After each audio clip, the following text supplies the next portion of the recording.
హరిచందన 4వ భాగం. 3వ భాగంలో చందన ఎగ్జామ్స్ అయిపోతాయి. సెలవుల్లో పిన్ని, చిన్నాన్న, సునీత, గౌరీ వస్తారు. కానీ భ్రమరాంబ తమ్ముడికి చందనని అడగడానికి వస్తారు. సునీత, గౌరీ కూడా తిరస్కరిస్తారు. శాంతమ్మ ఆస్తిపరుడు కాకపోయినా ఈడు జోడు ఉన్న సంబంధం చూడమని మందలిస్తుంది. కథ కొనసాగుతుంది. పెద్ద గండం నుంచి బయటపడినట్లుగా ఉంది ఆ ముగ్గురికి. కొడుకు కోడలు నిశ్శబ్దమయ్యేసరికి శాంతమ్మ అనుకుంది, ఇలాంటి రాబందుల నుంచి చంద్రను అడుగడుగునా కాపాడుకోవటం తన వల్ల కాదు. ఏదైనా మంచి సంబంధం చూసి చందనకి తను బ్రతికి ఉండగానే పెళ్లి చేసేయాలి. తను ఏ క్షణానికి చచ్చిపోతుందో ఎవరూ చెప్పలేరు. నవ్వుతూ ఆఫీస్కి వెళ్ళిన పెద్ద కొడుకుని కొద్ది గంటల వ్యవధిలో చనిపోయిన వాడిగా తీసుకురాలా? తను అలా అయితే చంద్ర బ్రతుకేం కాను, దాన్ని బ్రతకనిస్తారా? ఇలాగే తమ అవసరం కొలది ఎవడో ఒకడికి ఇచ్చి పెళ్లి చేసి చేతులు దులుపుకుంటారు. అందువలన తను ఉండగానే చందనకి వివాహం చేసేస్తే తన బాధ్యత తీరిపోతుంది. అలా అనుకుంటుంటే మనవడు హరి, గోపాలం కొడుకు కిషోర్ గుర్తుకొచ్చారు. తన కళ్ళ ముందు పెరిగి పెద్దవాడైన వాడు కిషోర్. ఏది ఎలా ఉన్నా గోపాలం కామాక్షిలా ఒక్క కొడుకు అని ఏమాత్రం గారాబం ఉంచలేదు. క్రమశిక్షణకు క్రమశిక్షణ, చదువుకి చదువు చెప్పించారు. అలాగే క్లాస్ తప్పకుండా వచ్చాడు. పరంధామ బ్రతికి ఉన్నన్ని రోజులు గోపాలం అనేవాడు, నీ కూతురు నా కోడలు అని. నేనేం కట్నం ఇవ్వగలను? నీ కొడుకు డాక్టర్ అన్న అవుతాడు, ఇంజనీర్ అన్న అవుతాడు.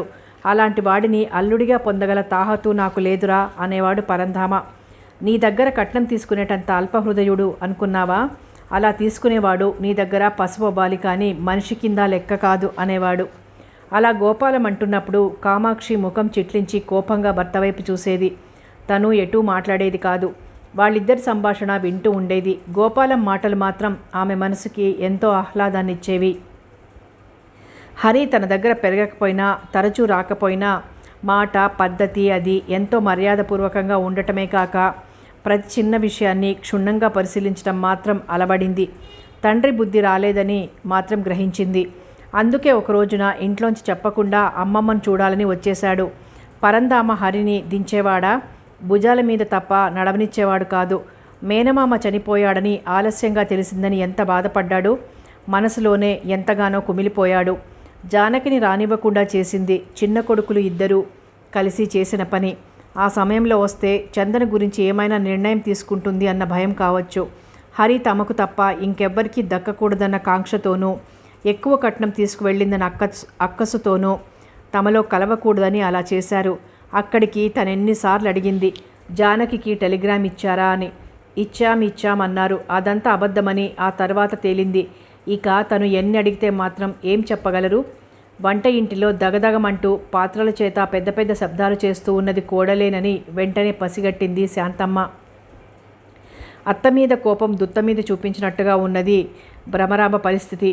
రంగనాథం మాత్రం యుద్ధంలో చిత్తుగా ఓడిపోయిన వాడిలా ముఖం మార్చుకొని వాలు కుర్చీలో పడుకుని కళ్ళు మూసుకున్నాడు. ఏమిటి ఇంకా తీరుబడిగా పడుకున్నారు? లేవండి స్నానానికి, మనం బయలుదేరొద్దా?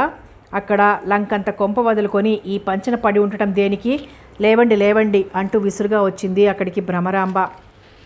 కత్తికి ఒకవైపునే పదునుంటుంది, కోడలు మాటలకి రెండు వైపులా పదునుంటుంది అనుకుంది అక్కడే కూర్చుని ఉన్న శాంతమ్మ. రంగనాథం ఇంకేమీ మాట్లాడకుండా లేచి భార్య దగ్గరకు వచ్చాడు. ఆమె సైగతో గదిలోకి వచ్చాడు. మరో గూడు పుటానికి పథకం రచించబడుతోందక్కా. గౌరీ చెవిలో గుసగుసలాడింది సునీత. నాయనమ్మ ఒక మాట ఖచ్చితంగా వెలిబుచ్చినా ఇంకా ఆ మాటకి తిరుగుండదు. ఇక వీళ్ళదంతా కంఠశోష తప్ప. అంతేనంటావా? నువ్వేం భయపడకు సునీ, నాయనమ్మ సంగతి నీకు తెలియదు. అంత ప్రేమ పాండు మామయ్య మీద ఉంటే నన్నే చేయవచ్చుగా. తన అల్లుడుగా పనికిరాని తన తమ్ముడు పరాయి వాళ్ళకి అంటగట్టడానికి తన బిడ్డ కాదుగా చందన. నువ్వు ఏ విషయానికి బాధపడకు చందన. నాయనమ్మ మనసుని వీళ్ళంత తేలిగ్గా లొంగ తీయలేరు. అంతకీ అవసరమైతే మేమున్నాం, నీకేం పర్వాలేదు అంది గౌరీ ఆవేశంగా. చందనకి కొంత ధైర్యం వచ్చింది. ఇదివరకు తనొక్కతేనని, తనకి తల్లి తండ్రి లేరు అని బాధపడింది.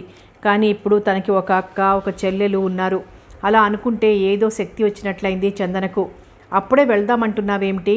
నాకు ఇంకా సెలవు 4 రోజులుందిగా అన్నాడు నెమ్మదిగా రంగనాథం. 4 రోజులు కాదు, 4 పూటలు కూడా ఉండొద్దు. ఎందుకంటారా? రోజు డబ్బులు అడుగుతుంది. ఇంట్లో ఏమీ లేవు. మరలా రేపు సరుకులు తెమ్మంటుంది మీ అమ్మ. ఎందుకొచ్చిన బెడదా? మన ఇంటికి వెళ్ళిపోదాం అంది భ్రమరాంబ. అమ్మ ఏమైనా మనసు మార్చుకుంటుందేమో అని ఆశగా ఉంది. మీ అమ్మకి మీ మీద ఏమాత్రం ప్రేమ లేదు, విలువ లేదు. ఎంతసేపు పెద్ద కొడుకు ఆ మనవరాలు తప్ప ఇంకెవ్వరూ అక్కర్లేదు ఆమెకు. ఇంకెందుకు ఇక్కడ? భార్య చెప్పింది నిజమే అయినా ఇప్పుడు ఎటూ కాని వేళ వెళ్ళటం దేనికని సందేహిస్తున్నాడు. ఆ సంగతే భార్యతో అన్నాడు. అది నిజమే అనిపించింది భ్రమరాంబకి. ఏ అర్ధరాత్రికో ఇంటికి వెళ్తే ఎంత ఇబ్బంది, అంతకీ రేపు అడిగితే ఛార్జీలకే ఉన్నాయని చెప్తే సరి. ఆ మాటే భర్తతో అన్నది. అలాగే చెప్తాను కానీ నీ కూతుళ్ళు డబ్బు విషయం బయట పెట్టగలరు. కాస్త వాళ్ళ నోళ్లు మూయించు, లేకపోతే ఇంకా అబాసుపాలు కావాల్సి వస్తుంది. ఈసారి ఏదన్నా అంటే వాళ్ళిద్దరు పళ్ళు రాలగొట్టను. ఒసేవ్, అంత పని చేయకు, నీకు పుణ్యం ఉంటుంది. వాళ్ళిద్దరూ కలిసి మనిద్దరు పళ్ళు రాలగొట్టేటట్టున్నారు. వాళ్ళిద్దరూ వాళ్ళ నాయనమ్మ పక్షమేనే, మనమే ఎడమయ్యాం. ఇంటికి వెళ్ళిన తర్వాత వాళ్ళ సంగతి తేలుస్తాను. అందాక ఓపిక పట్టండి. దీనికంతటికీ కారకురాలు మీ అమ్మ. మనమరాలంటే ఎంత ప్రేమో చూసారా? తల్లిని తండ్రిని మింగిన దరిద్రురాలని దూరంగా ఉంచవలసింది పోయి నెత్తినెక్కించుకుంటోంది. చూస్తాను, నా తడాక ఏమిటో మీ అమ్మకు చూపిస్తాను. రేపు తను చస్తే తలకొరివి పెట్టేది మనమా, ఆ మనమరాలా? ఆగ్రహంతో ఊగిపోయింది భ్రమరాంబ. భార్యను ఓదార్చాడు రంగనాథం. అన్నీ వినిపించకపోయినా కొన్నైనా అస్పష్టంగా వినిపించిన మాటల ద్వారా కోడలు కొడుకు మనస్తత్వం అంచనా వేసుకుంటోంది శాంతమ్మ.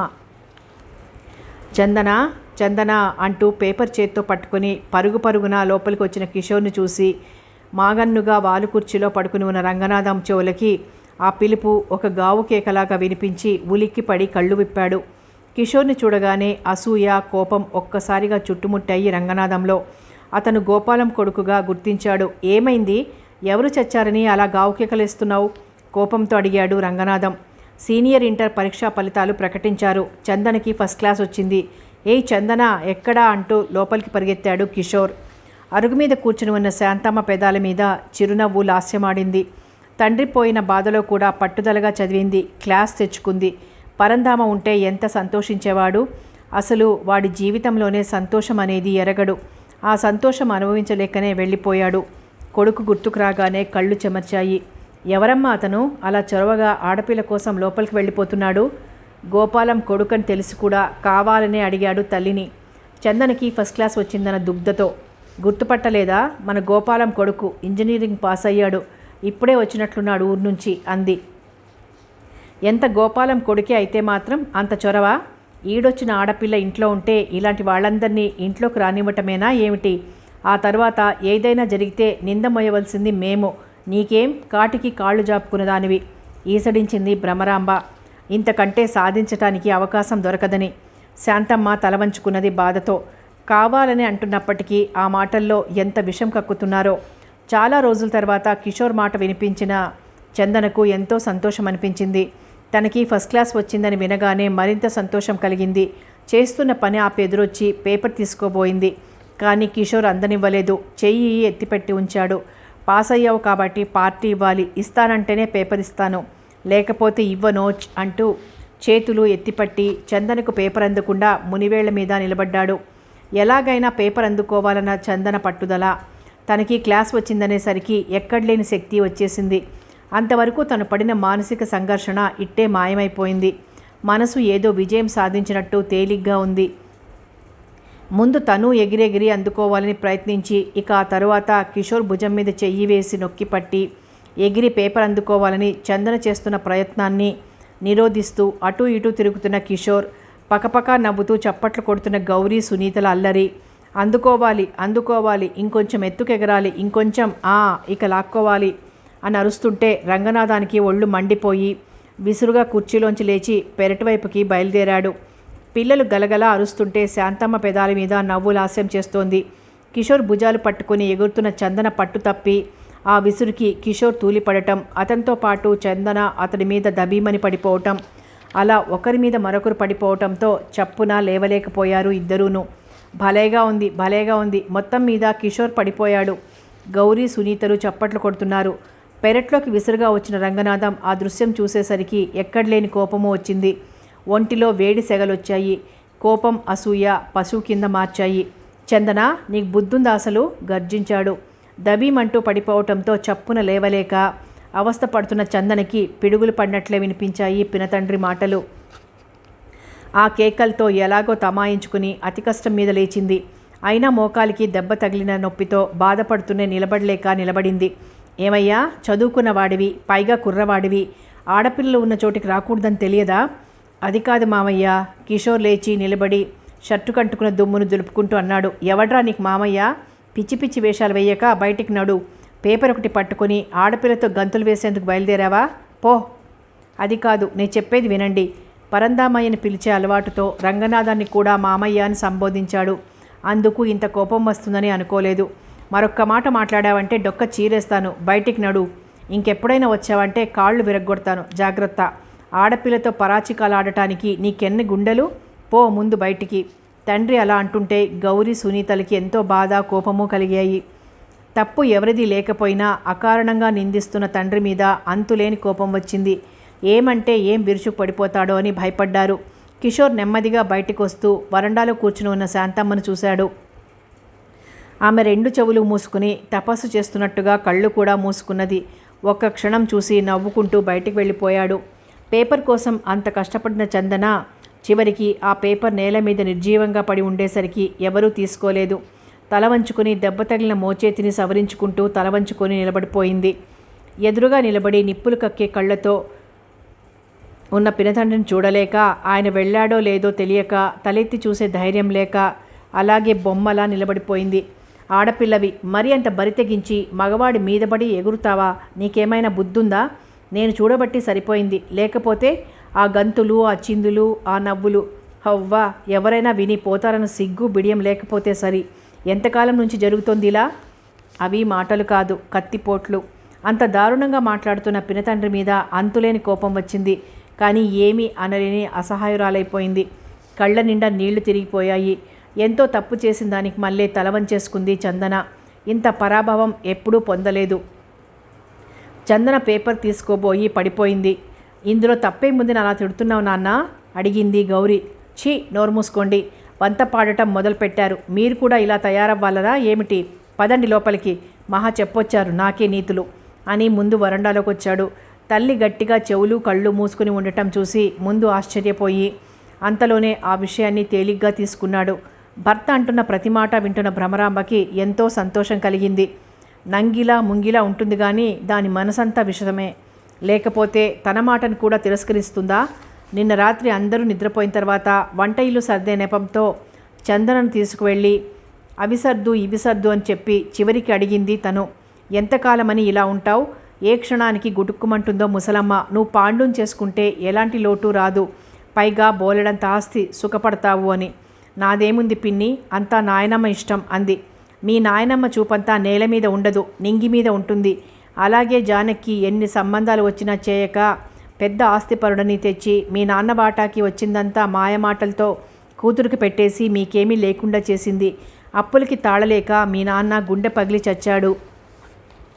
పినతల్లి అన్న చివరి మాటలకి చందనకి ఎంతో బాధ అనిపించింది. కష్టంతో మాట్లాడలేకపోయింది. నువ్వు చేసుకుంటానంటే మీ నాయనమ్మ కాదనదు. ఈ అవకాశం తప్పితే నీకు ఈ జన్మలో ఇంత మంచి అదృష్టం వెతుక్కుంటూ రాదు. ఈ ముసల్ది శాశ్వతమా? ఆవిడ కాస్త గుటుక్కుమన్నదంటే ఇంక దిక్కు మేమే.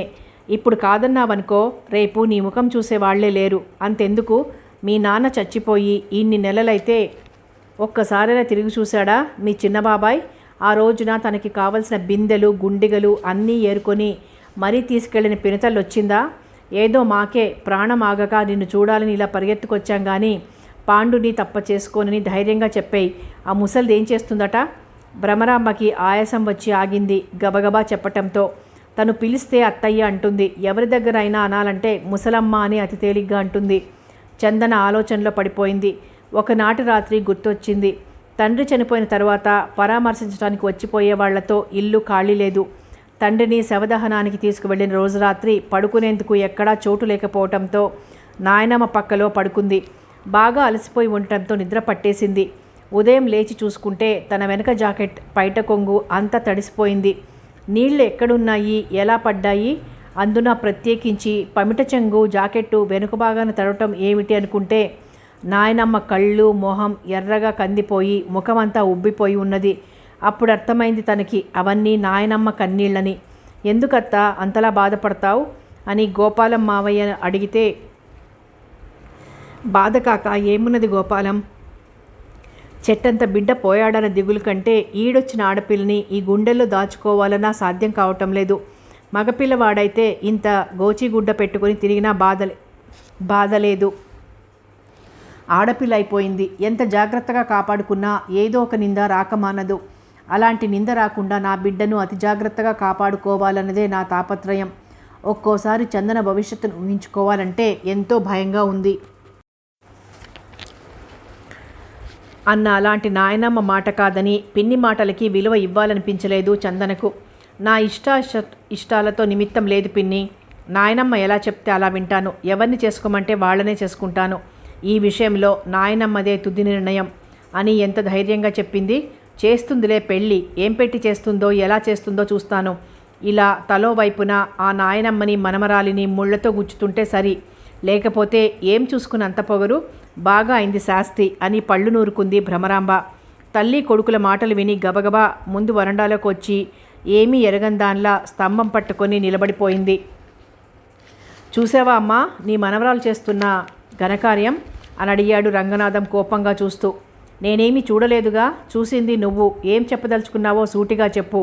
ఈ డొంక తిరుగుడంతా దేనికి? నిశ్చలంగా ఎటో చూస్తూ అన్నది శాంతమ్మ. ఆడపిల్ల, అందున ఈడొచ్చిన ఆడపిల్ల. అలా మగవాడి మీదికి ఎగబడటం, ఆ పడటంలో అలా ఇలా కాదు. ఒకరి మీద మరొకరు. హవ్వ, ఎవరైనా చూస్తే మన పరువేం కాను. అసలు ఆడపిల్లను పెంచే విధం ఇలాగేనా అమ్మా? శాంతమ్మ మాట్లాడలేదు. మౌనంగా వింటోంది. అసలు దీనికి చదువు ఎందుకట? ఉద్యోగాలు చెయ్యాలా? ఊళ్ళేలాలా? ఏం పేపర్ ముఖం ఎరగమా? వాడు తీసుకురావటం, ఇది వాడి మీద పడి లాక్కోవటం. ఆ పేపర్ వాడు తెచ్చిందే లాక్కోకపోతే మనం తెచ్చుకోలేమా? ఇంకా తల్లి అలా అనేసరికి మరింత రెచ్చిపోయాడు రంగనాథం. ఏమిటి నీ ఉద్దేశం? నన్నేదో వెర్రి వెదవం చేసి ఆడిస్తున్నావు. కళ్ళతో చూసిన వాడిని పోయానా? ఇలాగే దాన్ని గారాబం చేసి నెత్తినెక్కించుకో. అది నీ అలసి చూసుకుని ఇలా కొంతకాలం కింద మీద పడవేయించుకుని ఆఖరికి దాని దారి అది చూసుకుంటే గాని నీ తిక్క కాస్త వదలదు. రంగనాథం పెద్ద పులిలా గర్జించింది శాంతమ్మ. ఇంకొక్క మాట మిగిలావంటే నీ నాలుక చీరేస్తాను. తండ్రి తర్వాత తండ్రి అంతటి వాడివి నువ్వేనట్రా ఆ పసిదాని మీద అంత అభాండం వేస్తున్నావు? నీకు నోరెలా వచ్చింది? అదే నీ కూతుళ్లను అనుకోగలవా? వాళ్ళు ఎన్ని ఫ్యాషన్స్తో తిరిగినా నువ్వు ఆపగలవా? నీ దరిద్రపు బుద్ధిని గురించి ఆ పసివాళ్ళను కూడా అనవలసి వస్తోంది. ఆ పాపం నాకు అంటగట్టకు. మీరందరూ నా చేతుల్లో ఎలా పెరిగారో గోపాలాన్ని కూడా అలాగే పెంచాను. కానీ బుద్ధులు డబ్బు కోసం గడ్డి తినటంతో ఇలా వేరయ్యాం. లేనట్లయితే కిషోర్ నీ స్వంత మేనలుడయ్యేవాడు. వాడు ఇంజనీర్ చదివాడే కానీ వాడి మనసు పసివాళ్ల కంటే కన్నా కష్టం. ఎలాంటి అరమరికలు లేకుండా ఉన్నా వాళ్ళిద్దరిలో ఇప్పుడు నువ్వు విషబీజాలు నాటి కలుషితం చేస్తావా? అది కాదమ్మా, నేను మీ కుటుంబ పరువు ప్రతిష్టలను గురించి మధ్యలో అందుకుని అంది. నువ్వేమీ ఆలోచించనవసరం లేదు. కాపాడను వద్దు. ఇన్నేళ్ల నుంచి పోని ప్రతిష్ట ఇప్పుడు నా పెద్ద మనవరాలతో పోతుందనుకుంటే నువ్వు నీ పరువు ప్రతిష్టను కాపాడుకోదలుచుకుంటే తక్షణం వెళ్ళిపో. ఇంకొక క్షణం ఇక్కడ ఉండొద్దు. శాంతమ్మ కోపానికి ఆవేశానికి అవధులు లేకుండా పోయింది. పెరటి అరుగు మీద కూర్చుని వెక్కి వెక్కి పడుతున్న చందన కంఠం వినిపించేసరికి మనసులో చెయ్యి పెట్టి బలవంతంగా ఎవరో దేవినంత బాధపడింది. లేచి వెళ్ళి ఓదార్చాలని, తన గుండెల్లో దాచుకుని సేద తీర్చాలని ఎంతగానో అనిపించింది. కానీ తనను తాను తమాయించుకుంది. భర్తతో పాటే తను వంత పాడాలని వచ్చిన భ్రమరాంబకి అత్తగారి తిరస్కారంతో చిన్నబుచ్చుకుని అంతటితో తాము ఓడిపోయామని అనుకోకుండా గొంతు హెచ్చించి అన్నది. వెళ్ళక నీ ఇంటిలో కూర్చోమా, పదండి పోదాం అని లోపలికి వెళ్ళి విసురుగా పెట్టెలన్నీ లాగి బట్టలు సర్దసాగింది. నాన్న అమ్మల సంగతి, వాళ్ళ ప్రవర్తన మాటలు నీకు కొత్తగా ఉన్నాయి కదూ చందన, మాకు పాతబడిపోయాయి. నువ్వు పాండురంగం మామయ్యను చేసుకోనన్నావని, నాయనమ్మ కూడా చెయ్యనన్నదని ఆ ఉక్రోషం. ఎవరున్నా లేకపోయినా నీకు నాయనమ్మ ఉంది, మేమున్నాం, నీకేం భయం లేదు, నిశ్చింతగా ఉండు. అంతకీ అవసరం వస్తే గోపాలం మామయ్య ఉన్నాడు. గౌరీ సునీతలు అంటున్న మాటలు శాంతమ్మకు వినిపించి ఎంతగానో సంతోషించింది. చందనకి ఎవరూ లేరనుకుంది. కానీ ఒక అక్క, ఒక చెల్లెలు ఉన్నారని సంతృప్తి పడింది. పెరట్లోకి వచ్చిన భ్రమరాంబ చందనకు చెరొక వైపున కూర్చుని భుజం మీద చేతులుంచి ముఖంలో ముఖం పెట్టుకుని ఉన్న కూతుళ్లను చూడగానే చిర్రెత్తుకు వచ్చింది.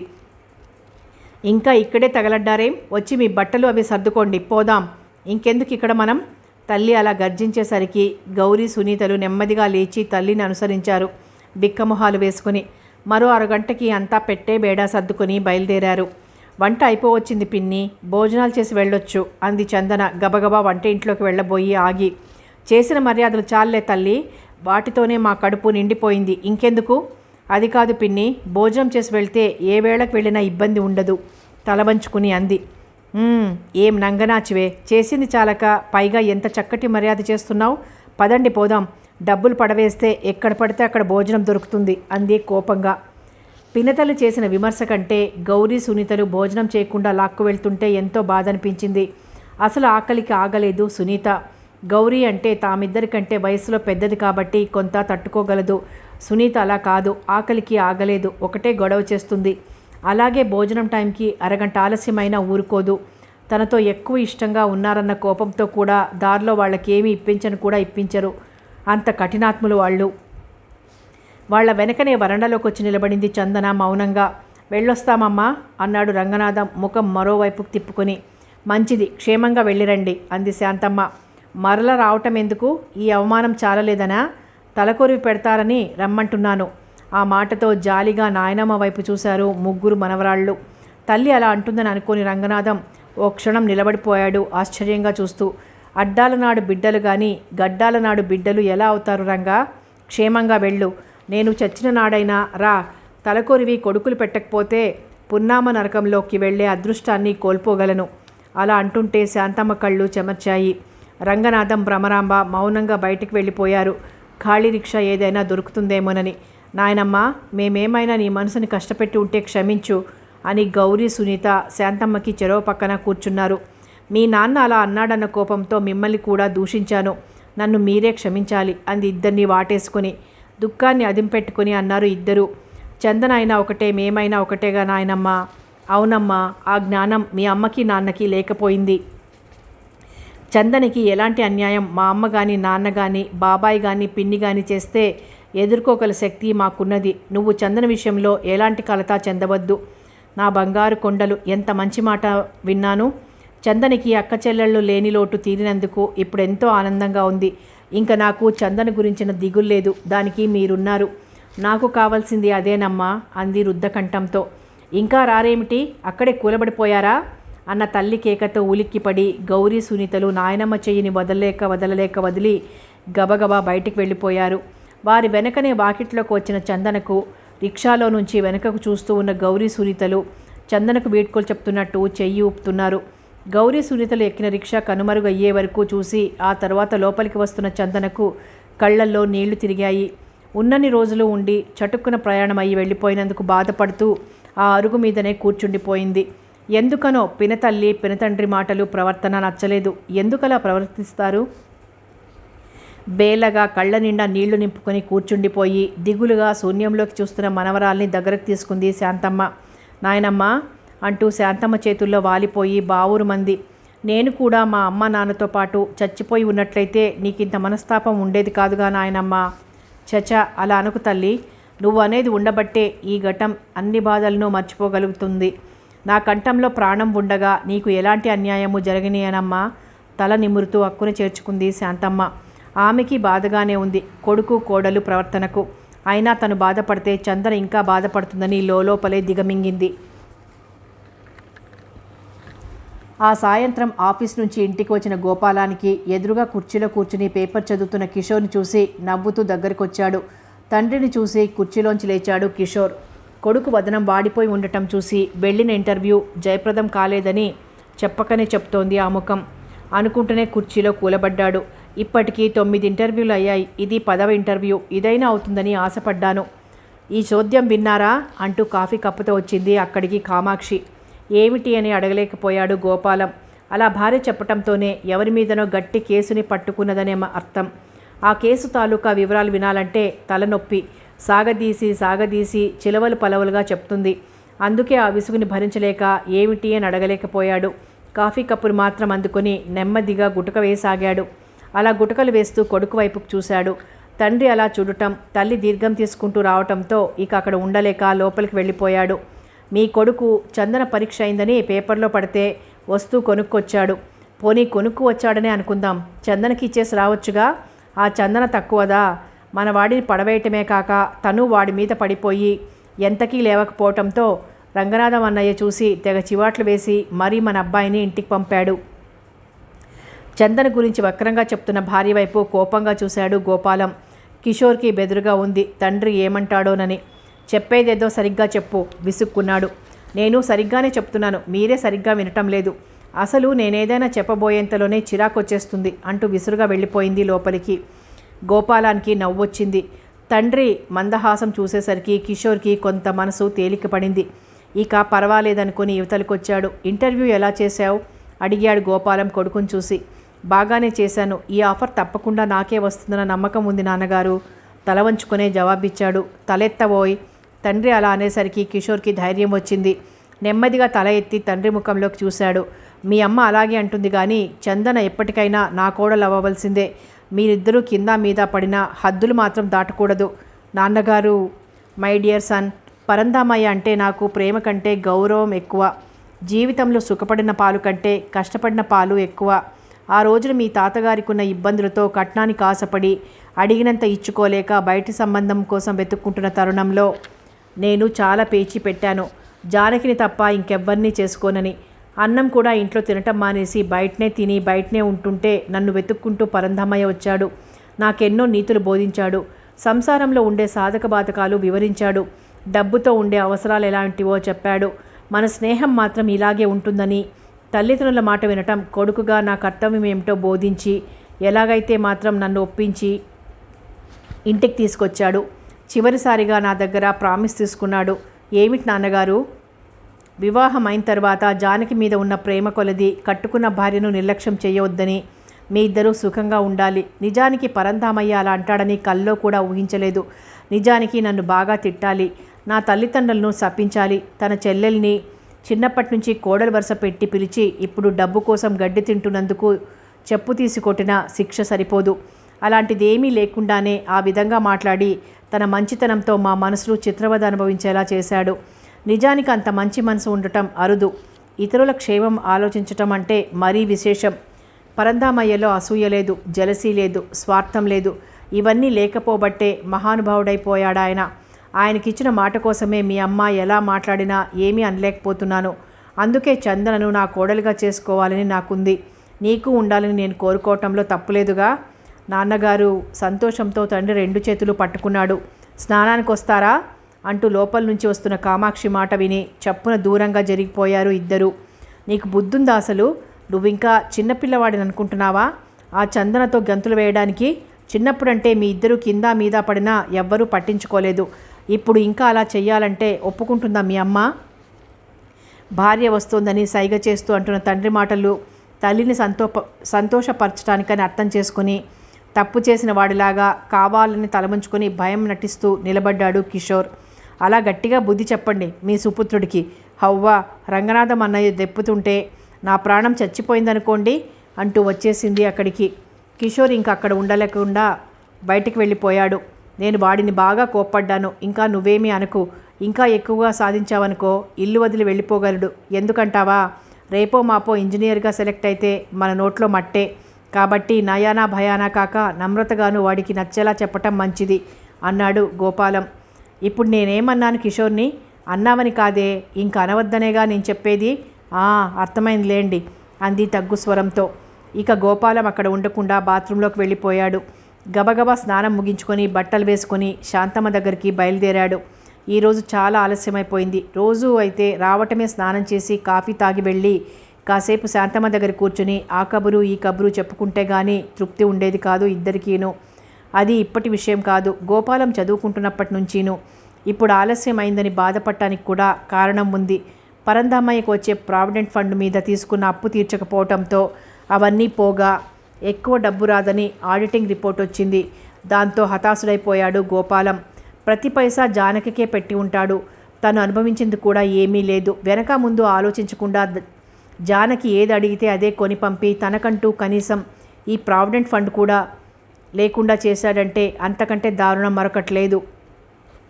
చందన భవిష్యత్ ఏం కావాలి? వాళ్ళిచ్చి పంపే 200 చాలక ఎంత బాధపడుతోందో అత్తయ్య.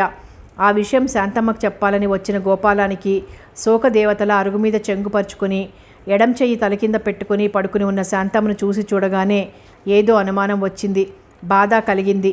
ఇల్లంతా నిశ్శబ్దంగా ఉంది. వీళ్ళంతా ఏమయ్యారు? గుడికి వెళ్ళుంటారు. అన్నట్టు చందనకి క్లాస్ వచ్చింది కదా. ఒకవేళ అందరూ కలిసి. అవును, తను పేపర్ చూశాడు. నెంబర్ బాగా గుర్తుపెట్టుకుని ఫస్ట్ క్లాస్ రావటం సంతోషం కలిగించింది. కానీ ప్రావిడెంట్ ఫండ్లో 3.5 వంతులు తీసుకున్న అప్పులు పోగా చేతికి వచ్చేది చాలా స్వల్పమని తెలిసిన తర్వాత సంతోషం స్థానంలో బాధ చోటు చేసుకుంది. దగ్గరకు వెళ్ళి ఆ అరుగు మీదనే కూర్చుని శాంతమ్మకి దగ్గరగా కూర్చుని నెమ్మదిగా పిలిచాడు గోపాలం. అత్త. ఆ పిలిచింది గోపాలమేనని తెలుసుకున్న శాంతమ్మ కళ్ళు విప్పింది. అసలు ఎంత మాగన్నుగా నిద్ర పట్టినప్పటికీ వాకిట్లోనే అడుగుల చప్పుడు వినిపించగానే గోపాలం వస్తున్నాడని గుర్తుపట్టింది. ఇప్పుడు ఆ మాగన్ను నిద్ర మెలకువరానంతగా నిద్ర పట్టేసింది.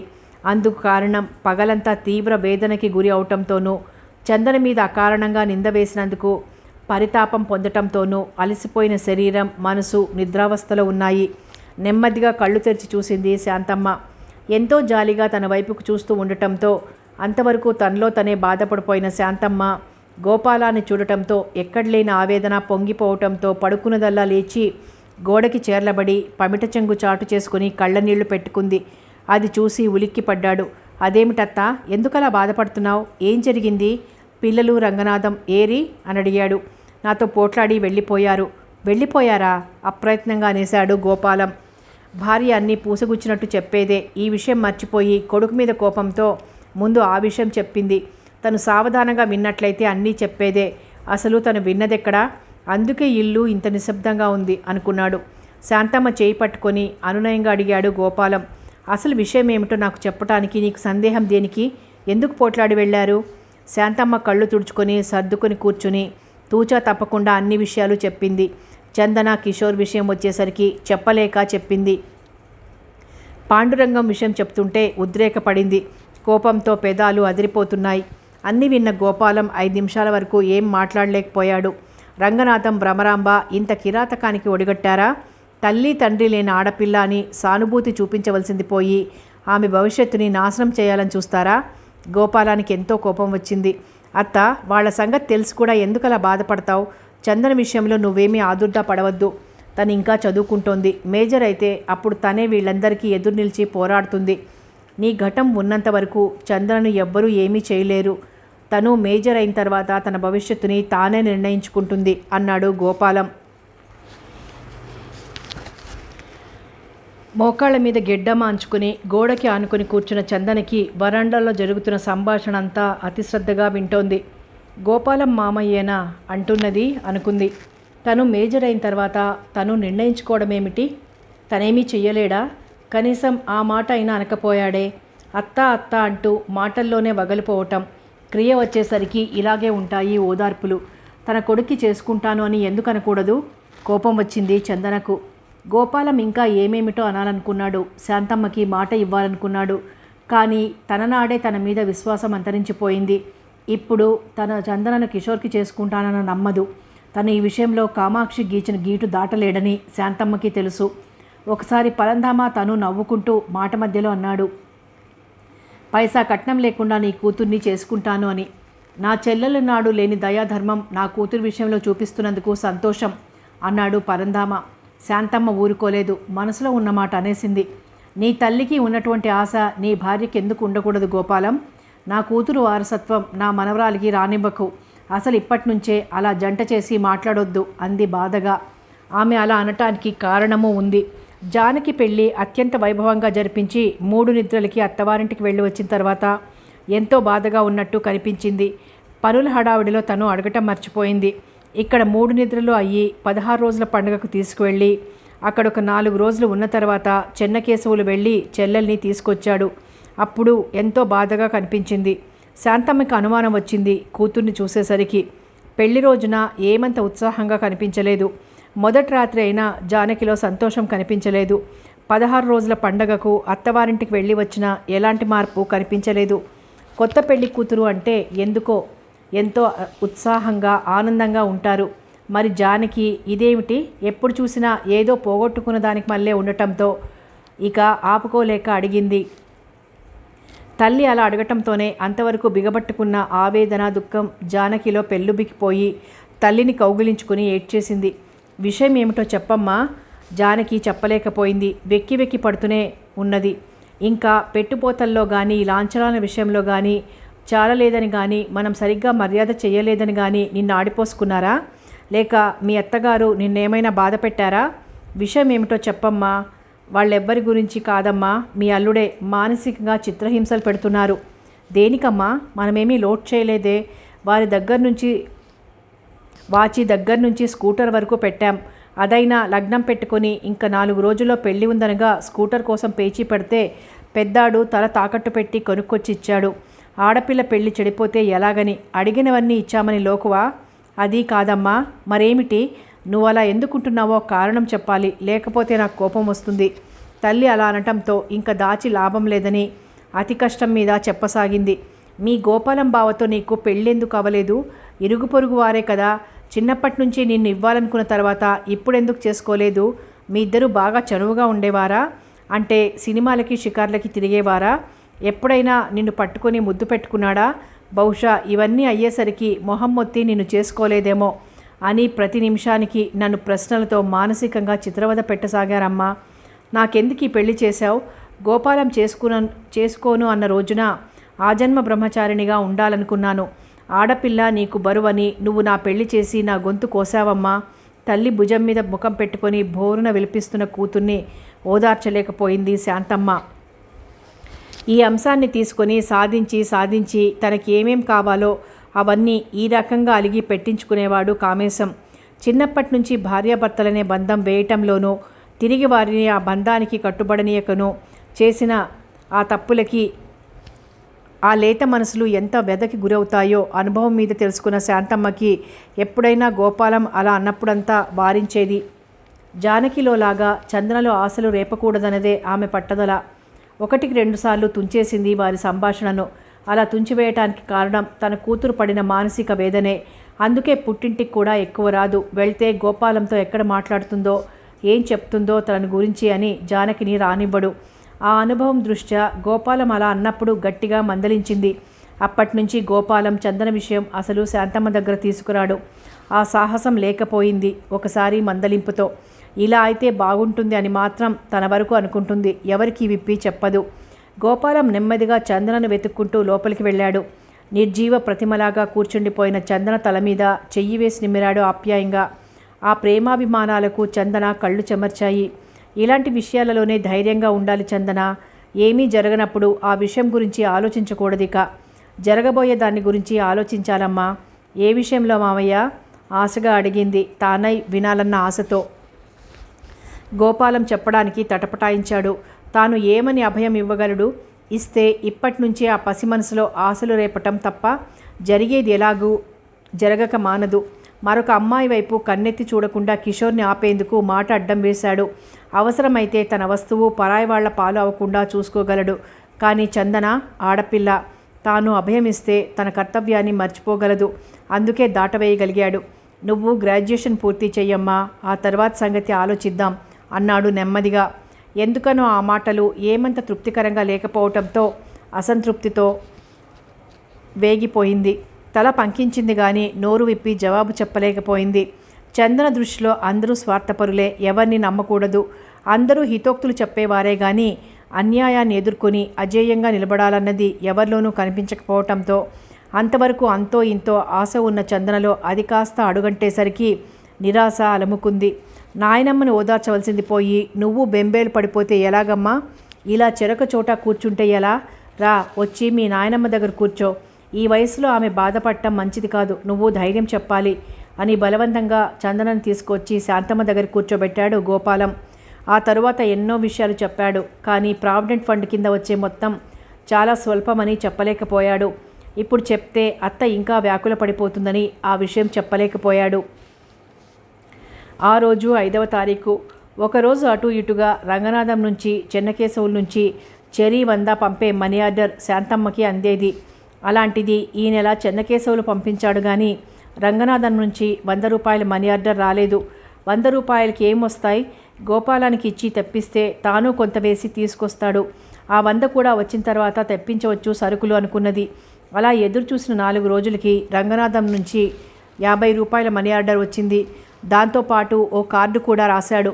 అమ్మా, మీ ఇంటికి వచ్చినప్పుడు ఇంటి ఖర్చుల కింద నీకు ఇచ్చిన 20 రూపాయలు పోను, మిగతా 80 రూపాయలు పంపాలని అనుకున్నాను. కానీ ఊళ్ళు తిరగటంలో చాలా డబ్బు ఖర్చయింది. అందువలన ఈ 50 పంపటానికే ఎంతో అవస్థ అయింది. రంగనాథం. ఆ ఉత్తరం చదివేసరికి శాంతమ్మ పెదవులపై నిర్జీవమైన నవ్వు వెలిసింది. కొడుకులు కావాలనుకుంటాం. కష్టపడి కని పెంచి పెద్ద చేసి రెక్కలు ముక్కలు చేసుకొని సంపాదించి ఆస్తులు పంచి ఇచ్చినందుకు ఆ తల్లికి ఇంత ముద్ద పెట్టడానికి ఇన్ని లెక్కలు వేసుకుంటున్న వీళ్ళు కన్న కొడుకులా, కసాయి వాళ్ళ? పెళ్ళాం బిడ్డలకి లోటు రాకూడదు కానీ తల్లికి ఇచ్చిన 20 రూపాయలు లెక్కగట్టాడు. తన కష్టార్జితం లక్షలాది ఆస్తి పంచుకు వెళ్ళాడు. మరి తనేమనుకోవాలి? ఇదంతా వాడికి పుట్టిన బుద్ధి కాదు. చందనను తన తమ్ముడికి చెయ్యలేదన్న కోపంతో భ్రమరాంబ చేయించిన పని. మనుష్యులు ఎంతలో ఎంతగా మారిపోతారో చిన్నగా నిట్టూర్చింది శాంతమ్మ. బాధపడకు నాయనమ్మ, ఎలాగో అలా సరిపెట్టుకుందాం. ఈసారి గోపాలం మామయ్య వస్తే నాన్నగారి ప్రావిడెంట్ ఫండ్ విషయం ఏమైందో అడుగు. అదైనా వస్తే మనకి కొంతలో కొంత ఆదుకున్నట్లుగా ఉంటుంది అంది చందన. సమయానికి గుర్తు చేశావు, నేను ఆ సంగతే మర్చిపోయాను అంటూ ఉండగానే గోపాలం వచ్చాడు. ఆఫీస్కి వెళ్ళలేదేమిటి అని అడిగింది శాంతమ్మ. ఈరోజు శనివారం కదత్తా, అందుకని ఉదయమే వెళ్ళి మధ్యాహ్నానికే వచ్చేశాను. బజార్కి వెళ్దామనుకుంటున్నాను. మీకు కూడా ఏమైనా తీసుకురావాలా? అడిగిపోదామని వచ్చాను అంటూ అరుగు మీద చతికిలపడ్డాడు. ఇప్పుడే కాదు, పరంధామయ్య చనిపోయినప్పటి నుంచి ఆఫీస్కి వెళ్తూ ఏమైనా కావాలేమో అని అడగకుండా మాత్రం ఆఫీస్కి వెళ్ళడు. ఏది తెచ్చినా ఎంత బరువైనా తనే మోసుకొస్తాడు కానీ రిక్షా మీద మాత్రం రాడు. నెమ్మదిగా చేతిలో ఉన్న కార్డుని గోపాలం ముందుంచింది. ఉత్తరం చదివి నిర్జీవుడైపోయాడు. ఏమిటనేందుకు తోచలేదు. అలాగే ఉండిపోయాడు. ఈ కొడుకులను నమ్ముకుంటే కడుపు నిండా కూడు కూడా దొరకదు సరికదా. ఒక పూట అయినా కడుపు నిండా పెడతారన్న నమ్మకం కూడా పోయింది. పరంధామ తాలూకా ప్రావిడెంట్ ఫండు, ఇన్సూరెన్స్ గ్రాట్యుటీ లాంటివి త్వరగా వచ్చేటట్టు చూడు గోపాలం. చందన కాలేజీలో చేరాలి. మా 2 కడుపులు నిండాలిగా. శాంతమ్మ అలా అంటుంటే గోపాలానికి మనసు ద్రవించిపోయింది. ఎంత వచ్చేది నిజం చెప్పి ఆమె మనసుని బాధించటం ఎందుకని ఆలోచించి అన్నాడు. ఆ విషయం గురించి తప్పకుండా ప్రయత్నిస్తున్నానత్తా. 1 వారం లోపలే ప్రావిడెంట్ ఫండ్ వచ్చేలా చూస్తాను. ఇప్పుడు ఏమేం కావాలో లిస్టు రాయమ్మా చందన అన్నాడు చేతులను ఉత్తరం తిరిగి శాంతమ్మకిస్తూ. 2 వారాలకు సరిపడా ఖర్చులు రాసి ఇచ్చింది. శాంతమ్మ చేతిలో ఉన్న 50కి మరో 50 వేసి గోపాలానికి ఇచ్చింది. అంత అవసరపడదత్తా, అనవసరంగా తీసుకువెళ్ళటం. ఈ మధ్య జేబులో డబ్బు పెట్టుకుని బజారుకు వెళ్ళాలంటే భయంగా ఉంది. ఎంత మంచి షర్ట్ అయినా జేబులు కత్తిరించబడి పోతున్నాయి అని తిరిగి 50 రూపాయలు ఇచ్చేసి ఇంకేమీ మాట్లాడకుండా వెళ్ళిపోయాడు. గోపాలం వెళ్ళిపోయిన తర్వాత కిషోర్ సంగతి గుర్తుకొచ్చింది శాంతమ్మకి. ఆ రోజు రంగనాథం అవమానించిన తర్వాత ఆ ఇంటి ఛాయలకే రాలేదు. తనకి గుర్తులేదు. రోజూ వచ్చి చందనతో చిన్న పిల్లవాడికి వలె ఆటలాడేవాడు. ఆటలాడేటప్పుడు దేనికో ఒకదానికి ఇద్దరు పోట్లాడుకునేవారు. చూడు నాయనమ్మ అని చందన అంటే చూడకు అమ్మమ్మ అని ఏడిపించేవాడు చందనను. ఉన్న కాసేపు అల్లరికి ఆటపాటలకి కొదవ ఉండేదే కాదు. తన బాధలో తను ఉన్నందున కిషోర్ విషయం మర్చిపోయింది. ఎంతో ఆత్మాభిమానం చిన్నవాడైనా కూడా ఒకవేళ చందన కిషోర్ కలుసుకున్నారనుకుంటానికి తను ఈ అరుగు మీదనే కూర్చోవటం, పడుకోవటం, లోపలికి వెళ్ళాలన్నా రావాలన్నా తన ముందు నుంచే వెళ్ళాలి.